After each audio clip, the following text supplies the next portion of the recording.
Hai, perkenalkan nama saya Karniti Wilahar. Saya adalah mahasiswa Fakultas Keperawatan di Universitas Pembangunan Indonesia, kelas A1 semester 1. Virus corona adalah bagian dari keluarga virus yang menyebabkan penyakit pada hewan ataupun juga pada manusia. Di Indonesia masih melawan virus corona hingga saat ini.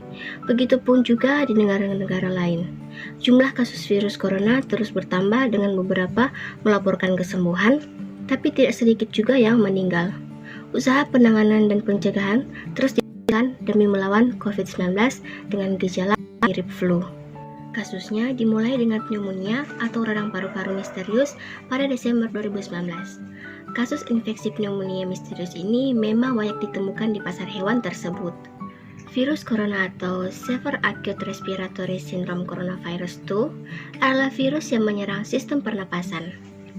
Penyakit karena infeksi virus ini disebut COVID-19. Virus corona bisa menyebabkan gangguan ringan pada sistem pernapasan, infeksi paru-paru yang berat, hingga kematian. Karena COVID-19 adalah penyakit baru, banyak aspek mengenai bagaimana penyebarannya sedang diteliti. Penyakit ini menyebar selama kontak dekat, seringkali oleh tetesan kecil yang dihasilkan selama batuk, bersin, atau berbicara. Tetesan ditularkan dan menyebabkan infeksi baru ketika dihirup oleh orang-orang dalam kontak dekat jarak 1 hingga 2 meter. Sebuah penelitian di Singapura menemukan bahwa batuk yang tidak tertutup dapat menyebabkan tetesan mencapai 4,5 meter atau 15 kaki. Setelah tetesan jatuh ke lantai atau permukaan, mereka masih dapat menginfeksi orang lain jika mereka menyentuh permukaan yang terkontaminasi dan kemudian mengenai mata, hidung, atau mulut mereka dengan tangan yang tidak dicuci. Gejala awal infeksi virus corona atau COVID-19 bisa menyerupai gejala flu, yaitu demam, pilek, batuk kering, sakit tenggorokan, dan sakit kepala. Setelah itu, gejala dapat hilang dan sembuh atau malah memberat. Penderita dengan gejala yang berat bisa mengalami demam tinggi, batuk berdahak, bahkan berdarah, sesak napas, dan nyeri dada. Virus ini paling menular selama 3 hari pertama setelah timbul gejala, meskipun penyebaran diketahui terjadi hingga 2 hari sebelum gejala muncul, atau penularan secara asymptomatik, dan pada tahap selanjutnya dari penyakit. Gejala umum lainnya termasuk batuk, kehilangan nafsu makan, kelelahan, sesak nafas, produksi dahak, dan nyeri otot dan sendi. Gejala seperti mual, muntah, dan diare telah diamati dalam berbagai presentase.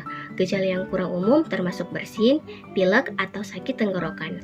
Berawal dari kasus lokal, COVID-19 menyebar ke seluruh dunia silih berganti dengan cara penularan yang disebut kasus import dari luar wilayah asal atau transmisi lokal antar penduduk. Virus ini juga lebih rentan menyebabkan kematian pada penduduk usia lanjut.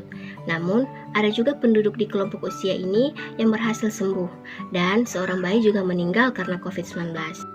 Infeksi virus corona atau COVID-19 belum bisa diobati, tetapi ada beberapa langkah yang dapat dilakukan dokter untuk meredakan gejalanya dan mencegah penyebaran virus, yaitu dengan vaksinasi, merujuk penderita COVID-19 yang berat untuk menjalani perawatan dan karantina di rumah sakit rujukan, memberikan obat pereda demam dan nyeri yang aman dan sesuai kondisi penderita, menganjurkan penderita COVID-19 untuk melakukan isolasi mandiri dan istirahat yang cukup, menganjurkan penderita COVID-19 untuk banyak minum air, untuk menjaga kadar cairan tubuh. Berdasarkan dari apa yang telah dibahas, saya menarik kesimpulan dan menjadikannya beberapa poin sebagai berikut. Yang pertama, aplikasikan bagaimana cara pencegahan penyebaran COVID-19 dalam kehidupan sehari-hari. Yang kedua, hindari kontak langsung dengan orang lain. Usahakan agar tidak keluar rumah kecuali di saat yang genting. Yang ketiga, COVID-19 adalah virus yang merusak sistem pernapasan dan dapat menyebabkan beberapa komplikasi akibat infeksinya hingga kematian. Dan yang keempat, jangan terlalu merasa tertekan dan terbebani selama masa pandemi wabah ini, karena yang dibutuhkan adalah kuatnya sistem imun atau metabolisme tubuh dan dapat meningkatkan imun dengan olahraga serta makan makanan yang sehat. Selamat datang di Universitas Pembangunan Indonesia Manado, yang terletak dekat dengan kawasan bisnis Bahu Mall Manado. Tempatnya di Kelurahan Bahu, lingkungan 3 Manado, sangat strategis di pusat kota Manado. Dibangun di atas lahan seluas 2,5 hektar, Universitas Pembangunan Indonesia Manado berdiri megah dengan ruangan 7 lantai, terdiri dari ruangan kelas, ruangan kantor, perpustakaan, laboratorium komputer, laboratorium keperawatan, pengadilan semu, dan laboratorium bahasa, kantin, serta rooftop di lantai atas. Universitas memiliki 6 fakultas dengan program studi, yaitu Fakultas Pertanian, Prodi Agribisnis, Fakultas Hukum, Prodi Hukum, Fakultas Teknik, Prodi Teknik Elektro dan Teknik Sipil, Fakultas Ilmu Sosial Ilmu Politik, Prodi Ilmu Politik, Fakultas Sastra, Prodi Sastra Inggris, Fakultas Keperawatan, Prodi Ilmu Keperawatan, dan Profesi Nurse.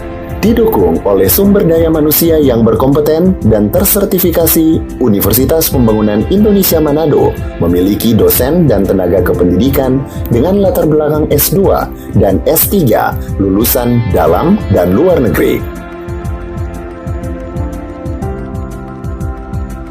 Proses belajar mengajar dilaksanakan dengan teknologi informasi merujuk